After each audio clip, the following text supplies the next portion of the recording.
Here we are. Welcome back to the debate room. Today's topic, annual performance reviews underperform. I will be taking the con stance. Done right, they work. My name is Kim Kielak. I'm a student at Cal State East Bay, and my Management 3600 class is doing a group debate. My fellow members are Heather Hansing and Scott Harris.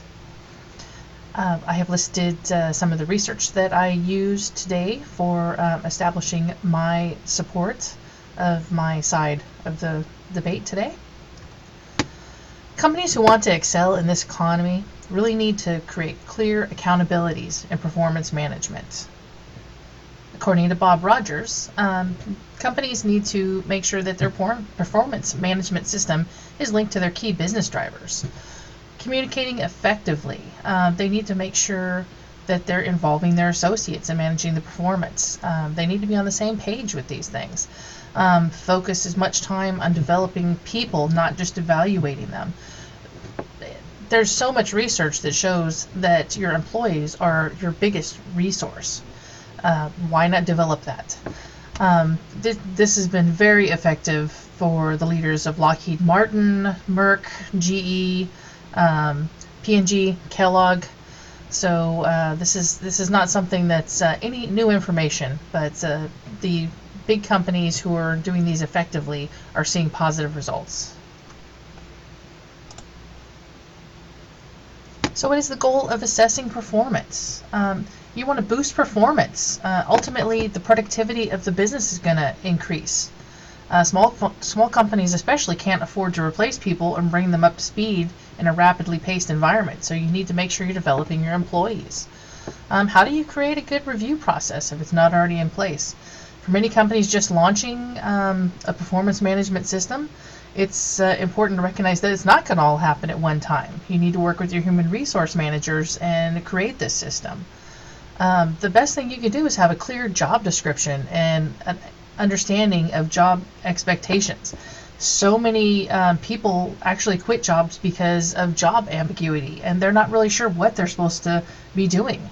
I know I actually volunteer as a board of directors member in an elected position as treasurer, and I know I've been on several different board of directors, and you don't get a job description when you start. So the first year that you're in it, you're basically just winging it and learning as you go along.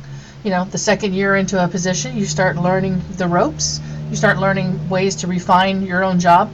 You can ask other fellow board members and senior people, but that happens not just in a nonprofit or in a board of directors, but it happens in jobs. I know sometimes you'll give some basic guidelines, but there's not a good scaffolding there for you to understand how to help yourself and what the true expectations are.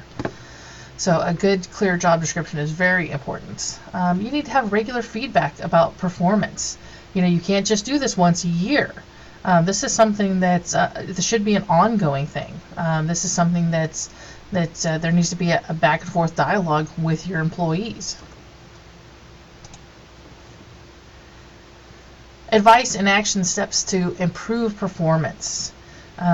Whether you're going to use the 360 feedback, which would mean to get other supervisors, other employees' feedback on that, which is excellent if you don't have a lot of hands-on experience working with the employee that you're reviewing. But there's other ways too. There's different assessment tools, so you need to find out what works good for you. If you have a specific goal to ask the person, then you want to ask questions and base that on those goals. Everything should start with the goals. Rewards for good performance. I mean, obviously, you want to reward your employees. I, as an employee who has received all 5s and a perfect score on a review and then got no raise, I can't tell you how that really, you're just like, do I really want to be at this job anymore? So employees have to feel like there's some kind of reward, or it's just not going to be worth it. They're going to end up leaving the company.